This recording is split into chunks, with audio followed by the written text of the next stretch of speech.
Dans un jugement sans précédent, un panel composé de scientifiques saoudiens vient de conclure que les femmes sont en fait des mammifères et qu'ils auraient en fait les mêmes droits que d'autres espèces telles que les chameaux, les dromadaires et même les chèvres.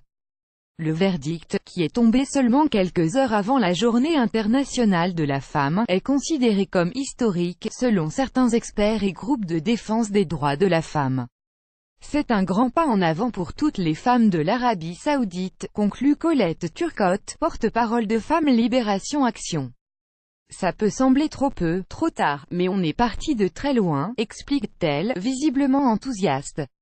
À partir de maintenant, les femmes seront considérées à part entière comme appartenant à la classe des mammifères, alors qu'avant on leur concédait le statut juridique d'un objet ou d'un mobilier de maison, admet-elle. Julie Cousteau, porte-parole chez Amnesty International, se dit très optimiste quant à l'avenir alors que les femmes ne seront plus jugées comme des objets sans âme, mais plutôt comme des mammifères d'objets sans âme. Le récent verdict viendrait complètement chambouler les lois présentement en vigueur en Arabie Saoudite, croit Julie Cousteau, porte-parole chez Amnesty International. C'est le plus beau jour de ma vie, a-t-elle admis en conférence de presse ce matin.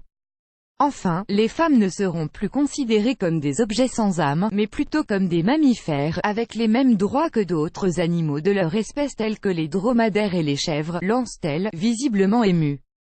Elles sont encore loin d'être considérées à 100% comme des humains, mais leurs conditions s'amélioreront drastiquement suite à cette décision, croit-elle dur comme fer.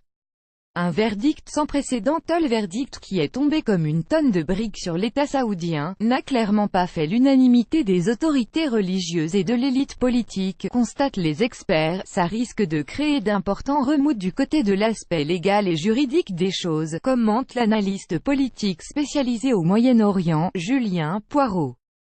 Si avant les femmes avaient les mêmes droits qu'une chaise ou une table et étaient considérées comme une propriété individuelle, elles ont maintenant un statut équivalent à certaines espèces animales. On doit donc, au grand minimum, les nourrir, les abreuver et leur conférer un minimum d'attention et de respect, ce qui n'était pas le cas au préalable, note-t-il.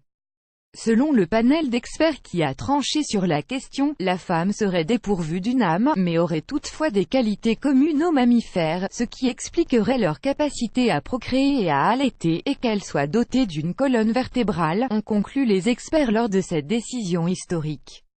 Source: http://fr.whatsupic.com/